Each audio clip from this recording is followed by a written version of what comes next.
তো চলুন এবার গিয়ে আপনাদের দেখাচ্ছি ব্রেকফাস্টে কি কি আইটেম দিল। এটা হচ্ছে এদের লনের এরিয়াটা, মানে এই সাইডে সুইমিং পুল আর ওই দিকে হচ্ছে পার্কিং, আর পার্কিং থেকে এই দিকটার অ্যাক্সেস আছে।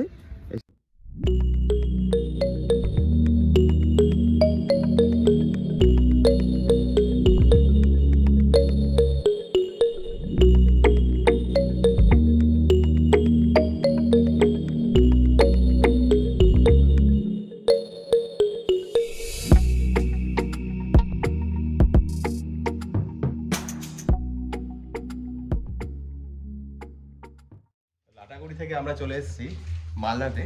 এখন আমরা স্টে করছি আজকে রাতে বিএম গ্র্যান্ডে। বিএম গ্র্যান্ড হচ্ছে এখানকার একটা বেস্ট প্রপার্টি, আর আমি আপনাদের টোটাল রুম রিভিউটা দেখাচ্ছি। একটা অসাধারণ হোটেল, এবং এখানে আপনারা চাইলে এক রাত কাটিয়ে যেতে পারেন। কলকাতা যাওয়া খুব হেক্টিক হয়ে যায়, লাটাগুড়ি থেকে যখন কলকাতা যাবেন খুব হেক্টিক হয়ে যায়, তো এক রাত আপনারা এখানে ইজিলি কাটিয়ে যেতে পারেন। আমি রুম রিভিউটা আপনাদের দেখাচ্ছি। এটা হচ্ছে মেইন এন্ট্রান্স, আর খুব ওয়েল ডেকোরেটেড। আর এখানে একটা টেবিল আছে আর দুটো বসার সিট, আর টিভি অ্যাজ ইউজুয়াল, আর লাগেজ রাখার কম্পার্টমেন্ট, আর এটা একটা কাবার্ড।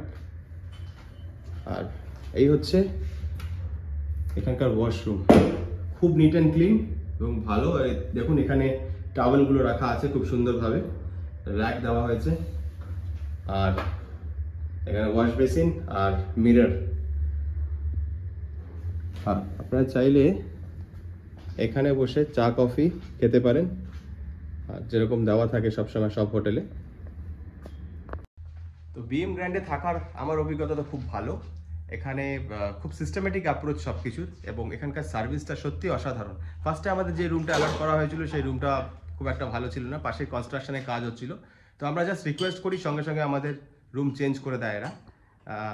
সার্ভিস ওয়াইজ এখানে খুবই ভালো, এবং অ্যাজ পার গ্র্যান্ডের যেরকম সব কিছু সেরকমই দেখতে পাবেন। বিএম গ্র্যান্ড আমি জানি না এদের গ্র্যান্ডেরই কোনো পার্ট কিনা, বাট এবং এখানে সুইমিং পুল থেকে আরম্ভ করে মডার্ন যা যা অ্যামিনিটিস সবই এখানে আপনারা পাবেন। তো আপনারা কলকাতায় ফেরার পথে এখানে থেকে যেতেই পারেন। এই হচ্ছে বিএম গ্র্যান্ড, এই লোগোটা। আর এটা হচ্ছে এন্টার ওদের লন এরিয়া। দেখুন কি সুন্দরভাবে সাজানো হয়েছে। 31 ওদের কিছু প্রোগ্রাম রয়েছে, এই জন্য নিউ ইয়ার প্রোগ্রামের জন্য সেলিব্রেট করবার জন্য খুব সুন্দর করে ওদের ডেকোরেট করেছে। আর এখানে একটা হল আছে, এই হলে কোনো প্রোগ্রাম হবে। আর এই জায়গাটাতে এই জায়গাটাতে স্টেজ করা হয়েছে, পুরো অনুষ্ঠানটা এখানেই হবে। আর এই এন্টার জায়গাটা দেখুন এত সুন্দরভাবে ওয়েল ডেকোরেটেড। জাস্ট দেখুন ওখানে বাচ্চাদের চড়ার মতো কিছু দোলনা রয়েছে, আর এখানে চাইলে আপনি সেলফি নিতে পারেন, এটা সেলফি পয়েন্ট এই জায়গাটা। আর এই জায়গাটা কিন্তু খুব বড়, মানে হিউজ। আর ঠিক বাইরে এদিক দিয়ে গেলে পরে আপনি কার পার্কিং দেখতে পাবেন। এদের কার পার্কিংয়ে আলাদা জায়গাও রয়েছে।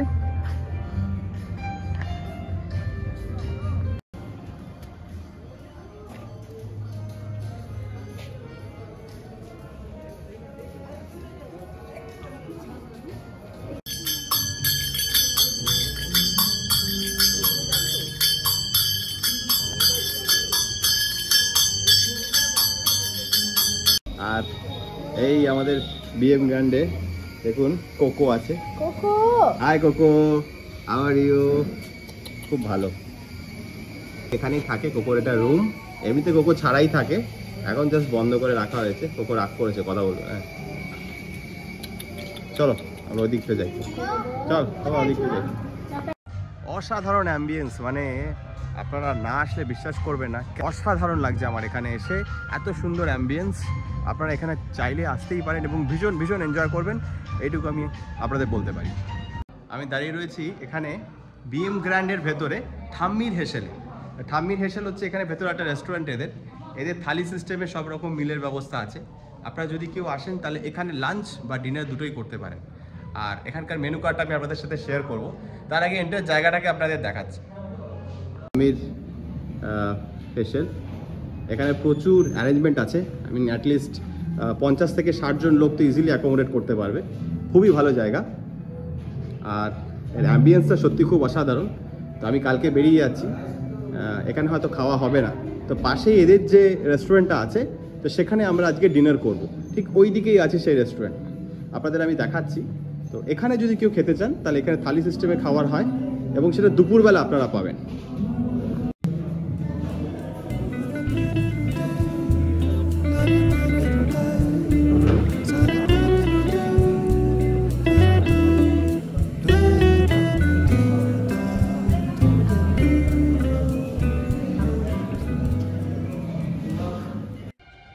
গুড মর্নিং, শুভ সকাল।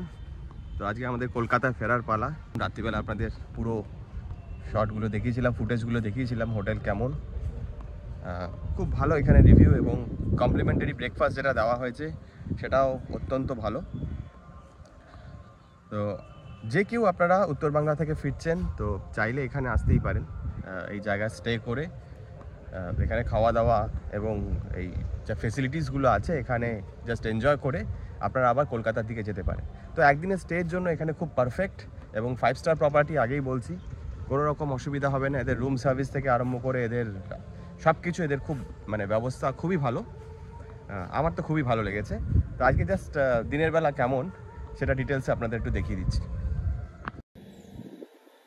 তো কালকে রাতে যেটা দেখাতে পারিনি সেটা হচ্ছে এদের সুইমিং পুল। তো সুইমিং পুলটা এখন বন্ধ আছে, যে কারণে ওদিকে যাওয়া যাচ্ছে না, কিন্তু এদের সুইমিং পুলটা কিন্তু বেশ বড় এখানে।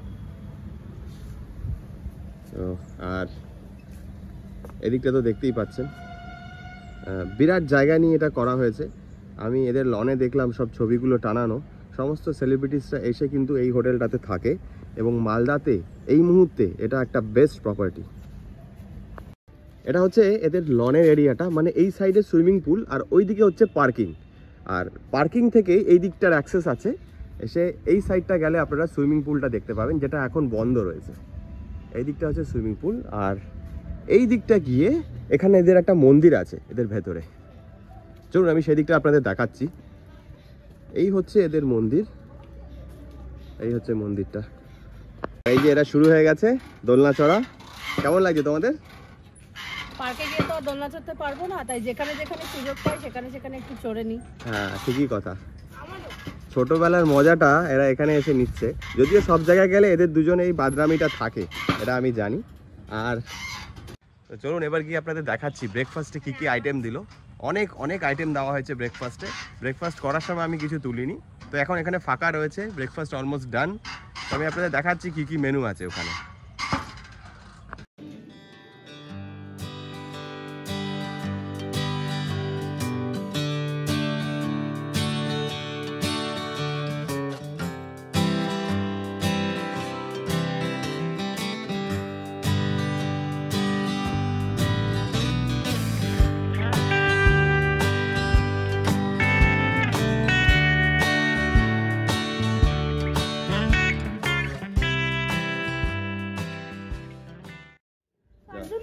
যাওয়ার আগে পোকোকে একটু আদর করে দিতে হবে।